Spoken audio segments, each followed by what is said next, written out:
let's set that one aside. Let's get this one fluffed up.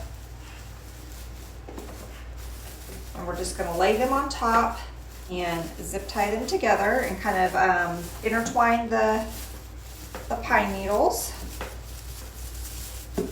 Just gonna lay this right down the center.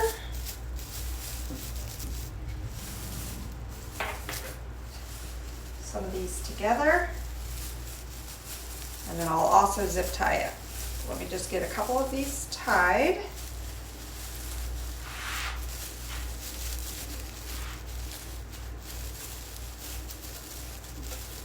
Kind of intertwine some of these so it doesn't look like the green is just sitting right on the top, that we've got some of the white pine. So just blending. And we're gonna add more, like I said, we got greenery and